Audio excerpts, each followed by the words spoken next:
अस्सलामु अलैकुम रहमतुल्लाहि व बरकातुहू।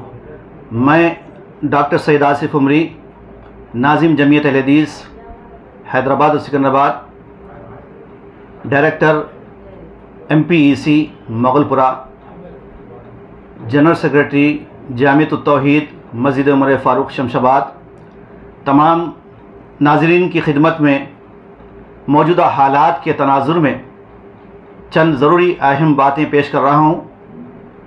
गज़ा और फ़लस्तीन ये वो मकाम है जिस पर आज इसराइल ने दहशतगर्दी और हैवानियत मचा रखी है।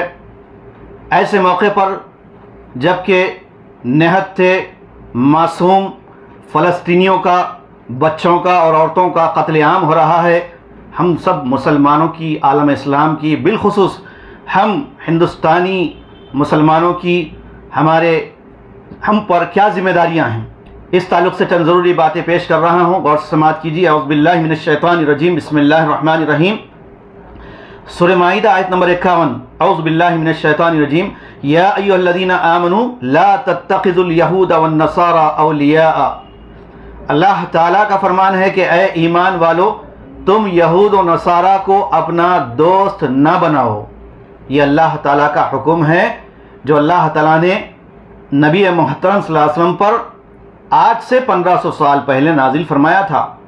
और उसके अलावा एक और आयत है सूरह बकरा की आयत नंबर 120, कहा कि लन तर्ज़ा अनकल यहूद वलन नसारा हत्ता तत्तबिया मिल्लतहुम, कि यहूद और नसारा तुमसे हरगिज़ राज़ी नहीं होंगे, तुम्हारे फेवर में नहीं आएंगे जब तक कि तुम उनके तौर तरीक़े को, उनके कल्चर को ना अपना लो।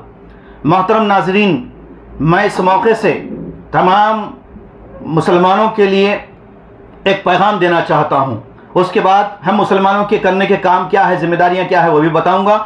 तारीख़ ये बताती है कि तकरीबन 80 साल कबल 60 लाख यहूदियों के कत्लेआम के बाद हिटलर ने कुछ यहूदियों को ज़िंदा छोड़ दिया था। ये यहूदी जो बचे कुचे थे, वहाँ से निकलकर, जर्मन से निकलकर दर दर भटकते रहे, और ये अल्लाह का अज़ाब था, क्योंकि अल्लाह ताला ने कुरान में फरमाया कि यहूदियों को कोई पनाह नहीं मिलेगी, कहीं पनाह नहीं मिलेगी। इसलिए ये अल्लाह के अज़ाब में मुब्तला थे और अंबिया किराम को सताए, जुल्म ढाए, मूसा अलैहिस्सलाम के साथ बदतमीज़ी किए, अंबिया किराम के साथ बहुत जुल्म ढाए, हत्ता कि नबियों को इन्होंने कत्ल भी किया। ये तारीख़ है अहले यहूद व नसारा की, और ख़ास तौर से इस इज़राइल की, यहूदियों की। बाज़ नबियों को इन्होंने सूली पर चढ़ाया और बाज़ नबियों को इन्होंने दफन किया और बौलियों में, कुओं में डाल दिया।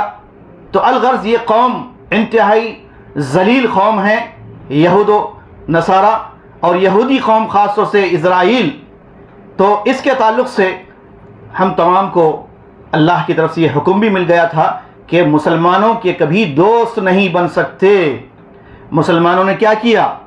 आलम इस्लाम के मुस्लिम ममालिक के लिए ये ताज़ियाना है, ये चैलेंज है, ये सबक है, इबरत है कि जिनसे बचने का हुक्म दिया। खुद अल्लाह के नबी सल्लल्लाहु अलैहि वसल्लम ने फरमाया, खालिफुल यहूदा वन नसारा, कि तुम यहूद व नसारा की मुखालफत करो। लेकिन मुसलमानों ने अपने ज़िंदगी के बेशुमार मामलात में उनके तौर तरीक़े को अपनाया, उनकी अशिया को इस्तेमाल किया, उनके प्रोडक्ट को इस्तेमाल किया, जी जान से लगाया, उनके लाइफ स्टाइल को अपनाया। तो अल्लाह ताला की तरफ से अज़ाब भी मिल रहा है, इससे आगाह होना चाहिए। तो मैं कह रहा था कि जर्मन से निकल कर ये दर बदर भटकते रहे, अमेरिका, कनाडा और फ्रांस गए, तो अमेरिका, कनाडा और फ्रांस ने भी इनको पनाह नहीं दी, वहाँ से उनको भी वापस कर दिया गया। अलबत्ता बरतानिया ने अपनी सरजमीन में इनको पनाह दी। कुछ दिनों के बाद बरतानिया ने खौफ महसूस किया, ख़तरा महसूस किया इन यहूदियों के ताल्लुक़ से, और बरतानिया ने मशवरा दिया इन यहूदियों को कि फ़लस्तीन चले जाओ, फ़लस्तीन जाने का मशवरा दिया। तो ये बचे कुचे कुछ यहूदी जो मुट्ठी भर थे वहाँ से निकले, ये गासिब यहूदी, ये दहशतगर्द यहूदी वहाँ पनाह लिए कहाँ पर? फ़लस्तीन में, गज़ा के मकाम पर। और खूब इन्होंने मेहनत की, बहुत स्ट्रगल की। यहूदियों की ख़ास आदत है कि वो ज़िंदगी के मामलात में बहुत ही चौकन्ना रहते हैं, अपने प्लानिंग में, अपने मंसूबों में। आज से 100 साल के बाद क्या करना है, उनकी मुकम्मल प्लानिंग होती है। तो इसी तरह इन्होंने वहाँ पर फ़लस्तीन की सरज़मीन में मुस्तकिल सुकूनत अख्तियार करते हुए अपने नापाक मंसूबे बनाना शुरू किया। यहाँ तक कि इनके इन मंसूबों में गोरे लोगों ने, अंग्रेज़ों ने इनकी हिमायत की, इनका साथ देना शुरू किया।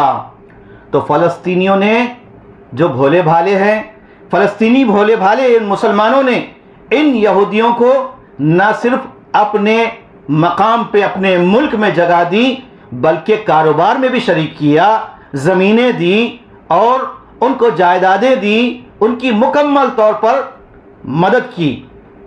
नतीजा क्या निकला? जिनको खिलाया पिलाया, जिनको कुछ दिया, रहने के लिए स्टेबल के लिए जगह दी, यही यहूदी गासिब, ये नमक हराम, इन्होंने क्या किया? इन निहत्ते मुसलमानों पर, फ़लस्तीनियों पर जुल्म ढाना शुरू किए। यहाँ तक कि आज हम देख रहे हैं तकरीबन 15 दिन से यलगार हो रही है और 15 दिन से इन निहत्ते फ़लस्तीनियों पर जुल्म ढाए जा रहे हैं। ऐसा जुल्म और ऐसे उन पर बमबारी हो रही है और ऐसी उनके साथ हरकतें हो रही है कि रूह कांप जाती है। मुर्दा मैयतों को भी नहीं छोड़ रहे, उन पर पेशाब कर रहे हैं ये यहूदी।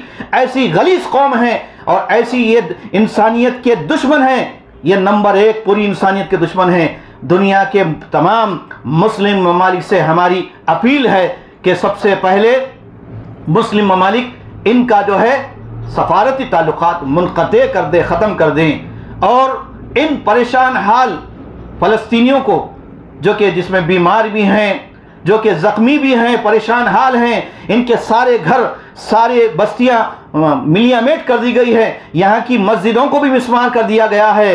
ये सारे यहूदियों ने किया है। लिहाजा इनकी मदद के लिए लबनान और मिस्र से रास्ता बनता है, वहाँ पर इनकी मदद की जा सकती है। तो मुस्लिम ममालिक से हमारी यही गुजारिश है कि इन परेशान हाल मजलूमों की मदद किया जाए। और यहाँ के हम मुसलमान क्या कर सकते हैं? दुआओं का एहतमाम करें और कुनूत नाजिला का एहतमाम करें। वो ज़लज़िल अक़दामहुम, कि अल्लाह ताला इन यहूदियों के नापाक अज़ाइम को कुचल कर रख दे, इनको नीस्त नाबूद कर दे, जो मासूमों का कत्लेआम कर रहे हैं। और एक काम ये भी कर सकते हैं, जितना प्रोडक्ट हम इस्तेमाल कर रहे हैं अपने घरों में, उनका बायकाट करें। हमारी मासूम बच्चे, हमारे मुसलमान, हमारे बच्चे चॉकलेट खाते हैं और कई ड्रिंक पीते हैं, सॉफ्ट ड्रिंक पीते हैं। ये सारे के सारे इजराइली प्रोडक्ट हैं। इसका मुकम्मल बायकाट किया जाए तो उससे उनको इंशाअल्लाह नुकसान होगा। उनको जो है हथियार बनाने में, हथियार ख़रीदने में मदद नहीं मिलेगी, तो वो लोग जो है कमज़ोर पड़ेंगे। उनको कमज़ोर करने का ये भी एक रास्ता है।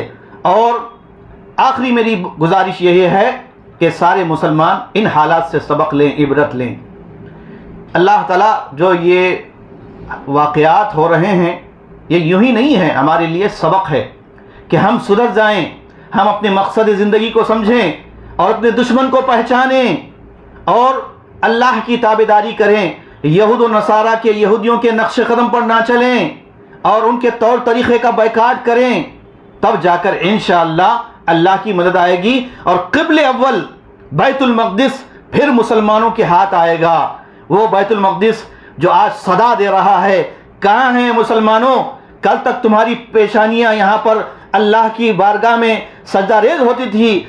आज ये बैतुल मक़दिस तुमसे दुहाई कर रहा है इन यहूदियों के पंजे से निकालने के लिए, इनके जुल्म व सितम से यहाँ के अहलियान को बचाने के लिए। लिहाजा मेरी गुजारिश है कि तमाम मुसलमान इन हालात से सबक लेते हुए सिर्फ एहतजाज ना करें, बल्कि कानूनी तौर पर जितना मुस्लिम ममालिक कर सकते हैं उनका सोशल बायकाट भी करें, सफारती ताल्लुकात मुनक़ते करें और हिंदुस्तान के मुसलमान ख़ास दुआ में याद रखें और कुनूत नाजिला का एहतमाम करते हुए जितनी उनके हक़ में दुआएं हो सकती हैं दुआएं करें। अल्लाह तबारक व तआला इन मज़लूम मुसलमानों की, फ़लस्तीनियों की मदद फरमाएँ।